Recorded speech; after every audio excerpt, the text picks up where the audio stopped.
முருகா வெற்றிவேல் முருகா, வேலுண்டு வினையில்லை மயிலுண்டு பயமில்லை.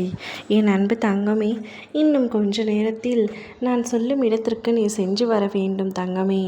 நேரம் குறைவாக உள்ளது. சட்டென என் ஆலயம் சென்று வா. அங்கு உன் மனதிற்கு ஒரு ஆறுதல் கிடைக்கக்கூடிய இடமாக இருக்க போகின்றது. உனக்காக அங்கு ஒருவர் காத்து கொண்டிருக்கின்றார். காத்து கொண்டிருப்பவர் என்னை அழைக்க வேண்டியதல்லவா என்று நீ கேட்கின்றாய். ஆனால் உன்னை அழைத்து உனக்காக காத்திருப்பவர் அல்ல நீ.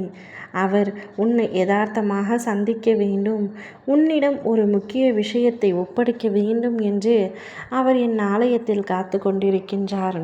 அவரை நீ பார்த்தால் உன் மனம் மிகவும் மகிழ்ச்சி அடையும். ஆனால் நீ உடனே அங்கு செல்ல வேண்டும். ஒரு சிறு குறுஞ்செய்தி உனக்கு நிச்சயமாக வரும். அவரிடம் இருந்து வராது, ஆனால் அவர் அங்கு வந்திருக்கின்றார் என்ற குறுஞ்செய்தி உனக்கு வரும். அப்படி வந்தால் நீ ஒரு நிமிடம் கூட தாமதிக்காமல் உடனே நீ செல்ல வேண்டும். அவர் உங்கள் ஊருக்கு வந்திருக்கிறார் என்ற செய்தி மட்டுமே வரும். எங்கு வந்துள்ளார், எப்படி வந்துள்ளார் என்ற எதுவுமே உனக்கு தெரியாது. நீ சட்டென என் ஆலயம் செல். அங்கு அவர் உனக்காக காத்திருப்பார். உன்னிடம் கூறாமல் உனக்காக அவர் அங்கு காத்திருப்பார்.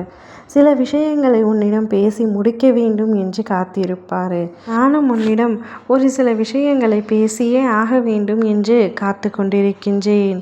உன் மனது எப்பொழுதும் எதற்காக பேசிக்கொண்டே இருக்கின்றது? அதற்காக உன் செவிகளை சாய்த்து நீ நிற்காதே. உனக்குள் ஒரு எண்ணம் உன்னை தொடர்ந்து பேச தூண்டுகின்றது. அது கடந்த காலத்தின்படியே உன்னை எப்பொழுதும் வழி நடத்துகின்றது. உன் எதிர்காலத்தை அறிந்தவன் நான் கூறுகின்றேன். உன் மனதின் சலசலப்புக்கு அடிபணியாதே. உனது எதிர்காலத்தை நிர்ணயிப்பவன் உன் அப்பா முருகன். என்னை முருகா என்று அழைத்து விட்டாய். உன்னை நான் எப்படி உன் போக்கில் விடுவது?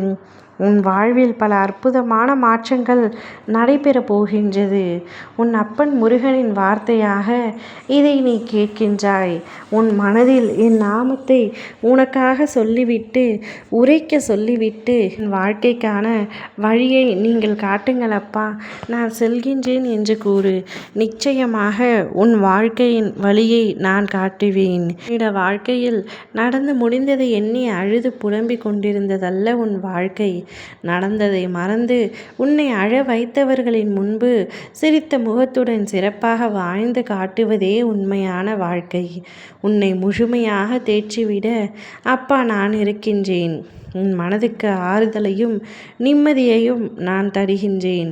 நடந்ததை அடுத்தவர்களிடம் பகிர்ந்து கொள்ள நினைக்காதே. உன் கவலைகளை மற்றவர்களிடம் பகிர்ந்து கொண்டால் அதனால் உனக்கு வரும் துன்பங்கள் அதைவிட அதிகமாக இருக்கும்.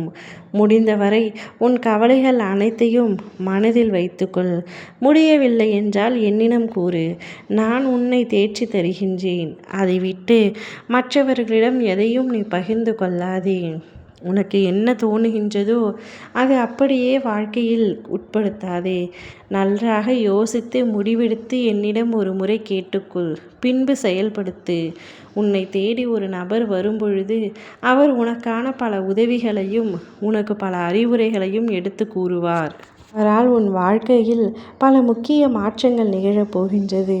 நீ மகிழ்ச்சியான பாதையில் அவர் மூலமாக பயணம் செய்ய போகின்றாய். அனைத்தும் நல்லதாகவே நடக்கும். ஓம் முருகா வெற்றிவேல் முருகா.